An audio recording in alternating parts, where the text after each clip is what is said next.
All right, let's get right into this. I want you to picture a bus filled with tired college students. It's late at night and they're traveling through this remote, dense jungle. Most of them are asleep, right? And outside the windows, there's just nothing. Nothing but darkness and trees. It is the absolute perfect setup for a story that really messes with that line between being exhausted and seeing something supernatural. So the bus pulls over for a quick break in this desolate, kind of creepy clearing. And out of nowhere, a mysterious biker just appears.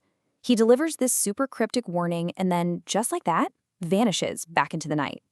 It's one of those moments that sends a chill down your spine and puts everyone on high alert. Deceived? What does that even mean? Deceived by who or what? Okay, so back on the bus. You can just feel the tension in the air. That really strange encounter has pretty much shaken everyone awake. The biker's warning is just hanging there. And all the students are looking around like, what kind of danger are we talking about on this completely empty road? Vikas, sir, he's one of the teachers. He goes up to the driver and asks him, hey, what was that guy talking about? And it turns out the specific word the biker used was Chhalava.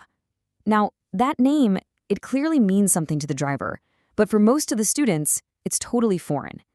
And this, right here, is where our story really begins. So, the conversation on the bus starts to shift. It goes from this immediate, what's out there kind of fear, to a discussion about folklore. Because Chhalava, it turns out, is just another name for a Chhalava, which basically translates to an illusionist or a deceiver. And they're not talking about some person pulling a prank, they are talking about a ghost. So here's the crucial definition. A Chhalava is the restless spirit of someone who died tragically while they were traveling. It's a very specific kind of ghost that haunts roads, and its whole purpose, its entire reason for existing, is to trap other travelers and keep them from ever reaching their destination. Now, what's so fascinating is how specific the rules of this spirit are. Its main weapon is basically psychological warfare. It traps its victims in a spatial loop, making them drive the same stretch of road over and over. And it preys on people who are tired and scared, probably because they're way easier to deceive. And this is key, it has a major weakness. Its power disappears at sunrise. And here's the most sinister part. Some of them are said to be deadly, causing accidents that, in this really grim cycle, just create more Chhalavas. Of course, you put a bunch of college students on a bus. Not everyone is gonna just buy a ghost story, right? This whole thing sparks this amazing debate right there in the dark. Are they actually dealing with a ghost, or is this all just in their heads? And sure enough, one student, a guy named Shrikant, is having none of it. He's completely unconvinced. He speaks up from the back, and he offers a much more rational, you could say scientific, explanation for what that biker was talking about. This really lays out the two sides of the argument perfectly. So in one corner, you've got the supernatural view. There's a dangerous ghost, some kind of external force that is actively hunting them. And in the other corner, you have the skeptical view. No, this is just a delusion, an internal psychological thing that happens when you're tired and it's dark. And Shrikant's point is, pretty sharp and logical. He argues that what people call a Chhalava is just your mind playing tricks on you. It's what he calls a Brahm, a delusion that happens when you're exhausted and disoriented. It's just a folktale, a story made up to explain a very, very human phenomenon. But just as that skeptical argument seems to be winning, the story takes this terrifying turn. The bus keeps driving, but the journey, it starts to feel really, really wrong.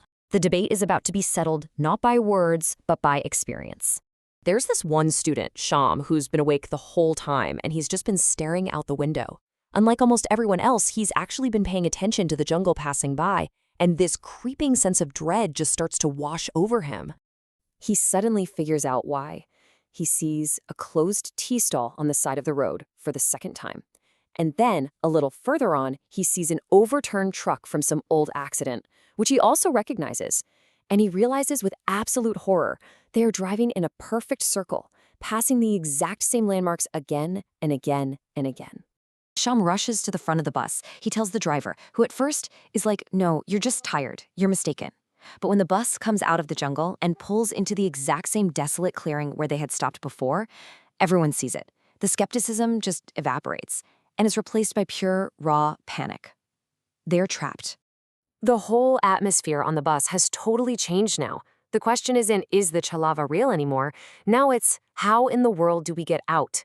This theoretical ghost story has become their actual horrifying reality. So panic gives way to this desperate strategy session. What do? Should they stop and wait for sunrise when the spirit's power is supposed to weaken? Or do they keep driving and hope to just break the loop through sheer force of will? Sham even hints that he knows another, more mysterious way to escape, but says it's not for now. So as they're all arguing about what to do, stuck in this repeating nightmare, the driver, who's been staring, just laser focused on the road ahead, lets out this sudden cry of just total disbelief. Because out of the darkness, a town sign has just appeared. And it reads, "Welcome to Borgon." The loop is broken, but the relief is instantly replaced by absolute confusion. Borgon is the driver's hometown, and it is nowhere near their intended route. And this is where the story goes from just being spooky to being physically impossible. I mean, look at these details. They had only been driving for about 2 hours since they left, but Borgon, where they ended up, should have been a 6 to 7 hour drive away. It's not just that they were taken off their path, they seem to have traveled impossibly fast, breaking the laws of space and time. And all of this leaves us with one final, really unsettling question. Remember, the Chhalava is known to either trap you or sometimes lead you where it wants you to go. So did they actually manage to break free from its power? Or did the spirit, for its own bizarre reasons, simply decide to let them go by dropping them off in a place they were never, ever supposed to be?